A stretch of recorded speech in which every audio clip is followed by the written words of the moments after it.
হে guess আসসালামু আলাইকুম, welcome back to another video. তো বন্ধুরা, আশা করি আপনারা সব ভালো আছেন।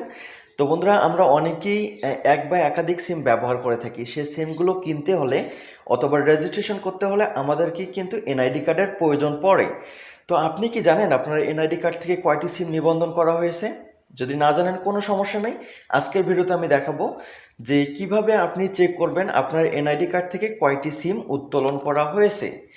তো ভিডিওটা ভালো লাগলে একটা লাইক করতে পারেন এবং এই ধরনের ভিডিও পেতে আমার চ্যানেলটা সাবস্ক্রাইব করতে পারেন। তো বন্ধুরা, ভিডিওটা বেশি বড় করবো না, চলুন চলে যাই মূল পর্বে। তো বন্ধুরা, প্রথমে আপনাকে চলে যেতে হবে আপনার ডায়াল প্যাডে। তো আমি আমার ডায়াল প্যাডে চলে গেলাম।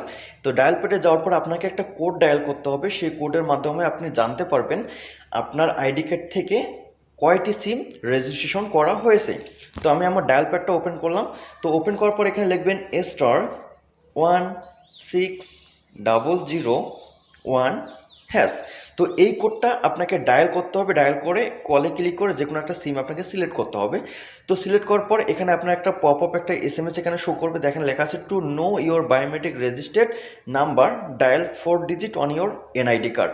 তো আমরা অনেকে জানি না এনআইডি কার্ডটা কি। এনআইডি কার্ডটা হচ্ছে ন্যাশনাল আইডি কার্ড, যাকে বলা হয় জাতীয় পরিচয়পত্র অর্থাৎ ভোটার আইডি কার্ড। তো ভোটার আইডি কার্ডের লাস্ট একটা ডিজিট এখানে আপনাকে সাবমিট করতে হবে। তো আমি আমার ভোটার আইডি কার্ডের লাস্ট একটা ডিজিট এখানে সাবমিট করতেছি। আপনি আপনার ভোটার আইডি কার্ডের লাস্ট একটা ডিজিট এখানে সাবমিট করেন। সাবমিট করে এখানে সেন্ডে ক্লিক করবেন। তো সেন্ডে ক্লিক করার পর এখানে দেখা যাচ্ছে your request on process you will short receive SMS। তো দেখেন অলরেডি আমার একটা SMS কিন্তু চলে আসছে। আমি SMSটা এখানে আপনাকে ওপেন করে দেখাচ্ছি। তো আমার SMSটা আমি ওপেন করে দেখাচ্ছি। এখানে দেখাচ্ছে টোটাল 3 GB প্রিপেড সিম 1। এখানে প্রথমে 017 শো করতেছে এবং লাস্টের 3টা ডিজিট এখানে শো করতেছে। তারপরে এখানে দেখা যাচ্ছে রবি প্রিপেড সিম 2 এবং লাস্টে দেখাচ্ছে রবি একটা সিম দেখাচ্ছে। তার মানে হচ্ছে রবি সিম আমার 2টা এবং জিপি সিম একটা, মোট টোটাল 3টা সিম আমার এখানে নিবন্ধন করা হয়েছে আমার আইডি কার্ড থেকে। তো এখন কথা হচ্ছে, আপনি এই নাম্বারগুলো দেখার পর দেখতেছেন যে কোনো একটা নাম্বার আপনি চেনেন না, আপনি কখনো দেখেনই নাই। তো এই নাম্বারটা আপনার এনআইডি কার্ড থেকে কিভাবে নিবন্ধন করা হলো? তো আপনি বলতে পারেন যে ভাইয়া, আমার তো আঙ্গুলের ছাপ ছাড়া তো আমার রেজিস্ট্রেশন নাম্বার, কোনো সিম তো আমার রেজিস্ট্রেশন করা সম্ভব না।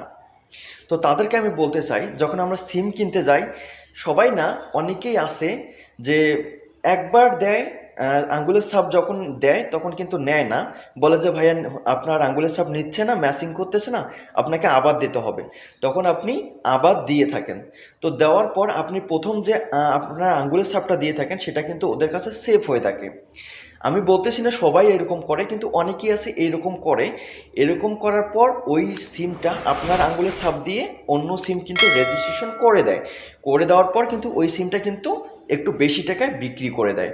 তো আপনি যদি দেখেন আপনার এনআইডি কার্ড থেকে একাধিক নাম্বার আপনার নামে রেজিস্ট্রেশন করা হয়েছে এবং ওই নাম্বারগুলো আপনি কখনো জানেনই না, তাহলে আপনার নিকটস্থ, আপনি সাপোজ গ্রামীণ সিম হলে আপনার গ্রামীণ সিম কাস্টমার কেয়ারে যাবেন, রবি সিম হলে রবি কাস্টমার কেয়ারে যাবেন। কাস্টমার কেয়ারে গিয়ে আপনি সেই সিমের নাম্বারটা ব্লক করে দেবেন। কারণ হচ্ছে ওই নাম্বার থেকে যতগুলো ক্রাইম হবে তার সম্পূর্ণ দায়ভার কিন্তু আপনাকে বহন করতে হবে। তো বন্ধুরা, ভিডিওটা বেশি বড় করবো না, ভিডিওটা এ পর্যন্ত। ভিডিওটা ভালো লাগলে আমার চ্যানেলটা সাবস্ক্রাইব করতে পারেন।